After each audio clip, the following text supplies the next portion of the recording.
अस्सलाम वालेकुम। बिस्मिल्लाहिर्रहमानिर्रहीम।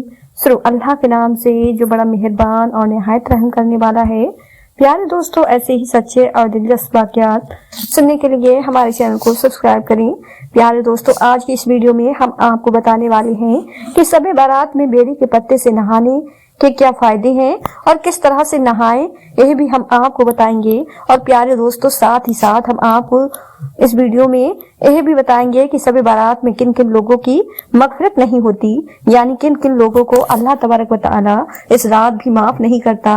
ये 8 लोग कौन कौन से हैं, इसके साथ हम आपको बताने वाले हैं कि शब बारात में दुआ किस तरह करें कि वो दुआ कबूल हो जाए। और यह भी बताएंगे कि शब बारात में हमारे प्यारे नबी हुजूर सल्लल्लाहु अलैहि वसल्लम क्या अमल करते थे और शब बारात क्यों मनाते हैं। प्यारे दोस्तों, एक ही वीडियो में यह सारी बातें आप जान पाएंगे, इसलिए इस वीडियो को पूरा आखिर तक जरूर देखिएगा।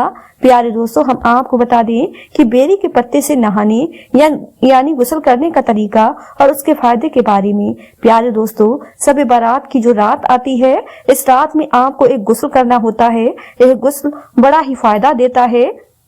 इस गुस्ल के जरिए से आप अनगिनत फायदे हासिल कर सकते हैं।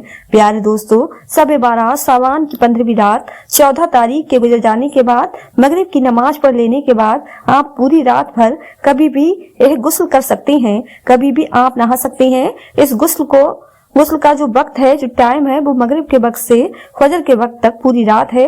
यानी पूरी रात में आप कभी भी गुस्ल कर सकते हैं, कभी भी नहा सकते हैं। लेकिन नहाने में थोड़े बहुत कुछ काम कर लेने हैं। इसके बारे में कहा जाता है कि जब कोई इंसान यह गुस्ल करता है तो अल्लाह तबारक व तआला उसे पूरे साल यानी अगले शब बारात तक किसी भी तरह के जादू आसेब शहर से उसकी हिफाजत फरमाता है। तो प्यारे दोस्तों, यह गुस्ल किस तरह से करना है, यह तरीका आपको बताते हैं, ध्यान से सुनिए। सबसे पहले आप दिन में ही 7 बेरी के पत्तों का इंतजाम कर लें। बेर के दरख्त आपको कहीं भी मिल जाएंगे, चाहे वो रेगिस्तानी इलाका हो, हरियाली इलाका हो या फिर पहाड़ी इलाका हो, कहीं भी आपको बेरी के दरख्त देखने को मिल जाएंगे। दरख्त छोटा हो या बड़ा, उसके 7 पत्ते इंतजाम कर लेने के बाद जब मगरिब की नमाज हो जाए तो मगरिब की नमाज के बाद आपको वो 7 पत्ते एक पानी के बर्तन में डाल लेना है, या फिर जिस बर्तन में आप पानी गर्म करती हैं उस बर्तन में डाल देना है और उसको आप गैस में गर्म करें या हीटर के जरिए से गर्म करें। किसी भी तरीके से आप पानी को गर्म कर सकते हैं। थोड़ी देर के बाद जब वो पानी नहाने के लायक गर्म हो जाए और आप चाहते हैं कि उस पानी में थोड़ा ठंडा पानी मिला लें तो मिला सकते हैं, और अगर नहीं मिलाना चाहते हैं तो उसी गर्म पानी से आप गुस्ल कर लेंगे। बस इतना ही आपको करना है, वो भी शब बारात में, यानी जो रात आएगी शब बारात की, उस रात आपको यह अमल करना है, यानी यह काम करना है, यह गुस्ल करना है। इंशाअल्लाह तबारक व तआला इस गुस्ल की बरकत से आप पूरे साल जादू आसेब और दूसरे फितनाओं बलाओं और मुसीबतों से महफूज रहेंगे। अल्लाह तबारक व तआला आपके घर में भी बरकत नाजिल फरमाएगा। उसके बाद आप नवाफिल अदा करें, कुरान पाक की तिलावत करें, सूरह पढ़ें, निस्फ सामान पढ़ें, और भी बहुत सारे जो अमल है, नेक काम है, वो काम करें, जैसा सदका खैरात करें। इससे भी बेपनाह बरकत आपको हासिल होगी। प्यारे दोस्तों, शाबान इस्लामी साल का 8वां महीना है और यह वो महीना है जिसमें बंदों के आमाल अल्लाह तबारक व तआला की बारगाह में हाजिर किए जाते हैं। और यह महीना रमजान के करीब है, इसलिए जब भी यह महीना आता है तो हमारे नबी करीम सल्लल्लाहु अलैहि वसल्लम यह दुआ फरमाते कि ऐ अल्लाह, हमारे लिए रजब और शाबान के महीने में बरकत अता फरमा और हमें रमजान के महीने तक सलामती के साथ पहुंचा दे। और आप सल्लल्लाहु अलैहि वसल्लम ज्यादातर नफली रोजे सावन के महीने में ही रखा करते थे, और इसकी वजह आप फरमाते थे कि इस महीने में मलकुल मौत यानी मौत के फरिश्ते को उन लोगों के नाम की लिस्ट दी जाती है जो एक साल के अंदर मरने वाले हैं। जो इस साल मरेंगे तो मैं चाहता हूँ कि मेरा फैसला रोजे की हालत में किया जाए। प्यारे दोस्तों, शाबान के महीने में एक बरकत और फजीलत वाली रात आती है जिसको शब बारात कहते हैं, जो कि सावन की 15वीं रात होती है, और इस रात में नफली इबादत की बहुत फजीलत है। अब आपको बताते हैं कि शब बारात क्या है। तो शब बारात को हिंदी में रात कहते हैं और बारात का मतलब है बरी होना, आजाद होना, यानी गुनाहों से छुटकारा मिल जाना। और अब अरबी महीने की 15वीं साबान को यह रात होती है जिसको शब बारात कहते हैं। इस रात की इतनी फजीलत है कि अगर कोई बंदा सवाब की उम्मीद के साथ इबादत करते हुए अल्लाह ताला से अपने गुनाहों की मुआफी मांगे तो अल्लाह तबारक व तआला बहुत जल्द उसके गुनाहों को माफ कर देगा।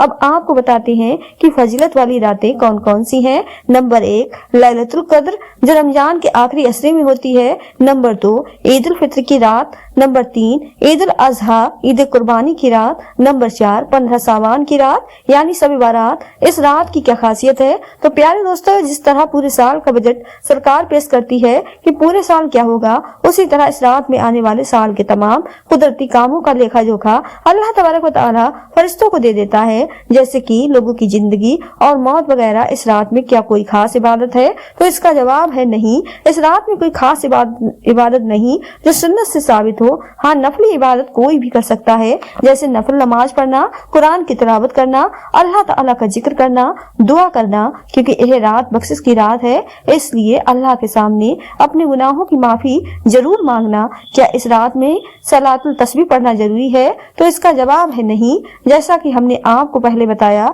इस रात में कोई इबादत खास नहीं है। हाँ, नफली इबादत जो भी चाहे कर सकते हैं। जहाँ तक सलातुल तस्बीह की बात है तो यह नमाज नफल है और फजीलत वाली है। आप चाहे तो पढ़ लें, क्योंकि इस नमाज की इतनी फजीलत है कि इसको सिर्फ इसी रात में नहीं बल्कि पूरे साल में कई बार पढ़ना चाहिए। अब बात आती है क्या सलातुल तस्बीह जमात के साथ पढ़ी जा सकती है? तो इसका जवाब भी है नहीं। नफल नमाज जमात के साथ नहीं पढ़ी जाती, बल्कि उसे अलग अलग अपने तौर पर पढ़ना चाहिए। इस रात में मस्जिद में करें या घर में, तो हमारे प्यारे नबी हुजूर सल्लल्लाहु अलैहि वसल्लम ने फरमाया कि अपने घरों को कब्रिस्तान न बनाओ। मतलब यह है कि फर्ज नमाज के अलावा नफल सुन्नतों और जिक्र से अपने घर को मुनव्वर और रोशन करो। इस रात में इबादत नफली है, इसलिए घर में करें तो ज्यादा बेहतर है, क्योंकि नफली इबादत के लिए लोगों को जमा होना ठीक नहीं है। अपने तौर पर जितना हो सके करना चाहिए। शब बारात में हमारे नबी करीम सल्लल्लाहु अलैहि वसल्लम का क्या अमल था, यानी वो क्या करते थे?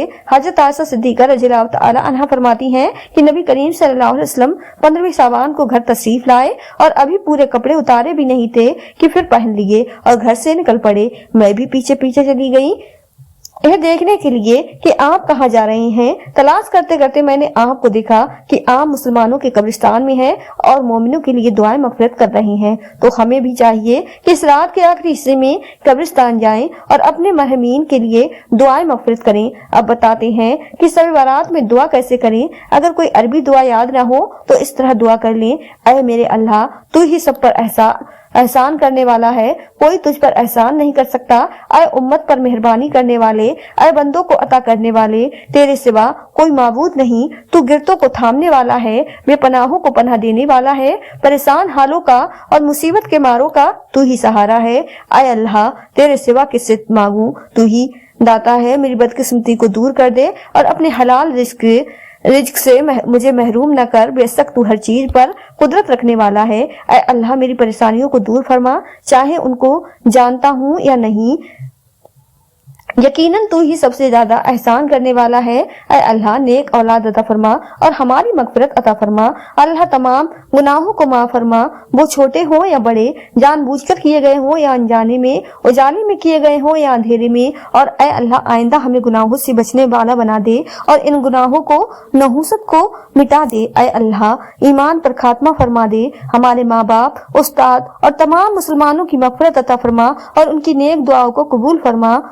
ऐ अल्लाह, हमें मांगना नहीं आता, हमें वो सब अता फरमा दे जो नबी करीम सल्लल्लाहु अलैहि वसल्लम ने तुझसे मांगा और जिन चीजों से हमारे नबी ने पनाह मांगी। ऐ अल्लाह, उन तमाम चीजों से हमें भी पनाह दे दे। प्यारे दोस्तों, इस रात में किन लोगों की मगफिरत नहीं होती, ये जान लेना भी जरूरी है। तो नंबर 1 है मुशरिक, अल्लाह के अलावा किसी और से फायदे और नुकसान की उम्मीद रखना और अल्लाह ताला के अलावा किसी और को पूजना और उसकी इबादत करना। ऐसा शख्स इस रात में बख्शा नहीं जाता जब तक कि वो तौबा ना कर ले। नंबर 2, दिल में कीना रखने वाला। अब यह कीना किसे कहती हैं? तो प्यारे दोस्तों, कीना यह है कि इंसान अपने दिल में किसी को बोझ जाने, उससे शरीयत के खिलाफ दुश्मनी बुग़्ज़ रखे, नफरत करे और यह हमेशा चलता रहे तो इसी को कीना कहते हैं। इसका इलाज यह है कि उसको माफ करके उसके साथ मेल जोल और ताल्लुक शुरू कर दिया जाए। नंबर 3, रिश्तों को तोड़ने वाला, रिश्तेदारों के जो हुकूक हम पर वाजिब हैं उनको अदा न करना, उनके साथ बदसलूकी करना, ताल्लुकात खत्म कर देना, यह रिश्तों को तोड़ने में आता है।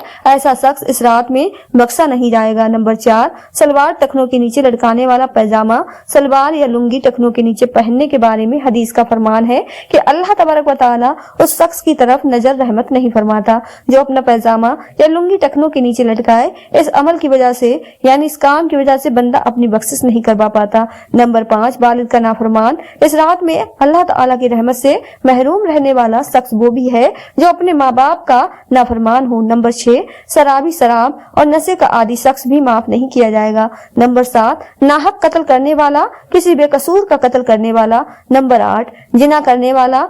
दोस्तों, नामहरम को देखना और छूना, बिला जरूरत बात करना और नाजायज ताल्लुकात रखना जिना है। अल्लाह तबारक व तआला इन तमाम गुनाहों से हमें बचाए। आमीन सुम्मा आमीन। प्यारे दोस्तों, अल्लाह तबारक व तआला बड़ा गफूर और रहीम है। अगर कोई शख्स इन 8 गुनाहों में से कोई एक गुनाह भी करता है तो उसे चाहिए कि वो ठान ले कि आज के बाद कभी यह गुनाह नहीं करूंगा और आज से सिर्फ अल्लाह ताला की इबादत करूंगा और गुनाहों से बचूं, तो अल्लाह तबारक व तआला उस शख्स को माफ कर देगा इंशाअल्लाह। तो प्यारे दोस्तों, हम उम्मीद करते हैं कि आपको आज की यह वीडियो पसंद आई होगी। वीडियो पसंद आई हो तो ज्यादा से ज्यादा शेयर, लाइक जरूर कीजिएगा और आपने हमारे चैनल इफ्रा वॉइस ऑफिशियल 786 को सब्सक्राइब नहीं किया है तो हमारे चैनल को सब्सक्राइब कर दें जिससे आपको आने वाली वीडियो का नोटिफिकेशन मिलता रहे। मिलते हैं एक नई वीडियो के साथ। दुआ में हमेशा याद रखें। अल्लाह हाफिज।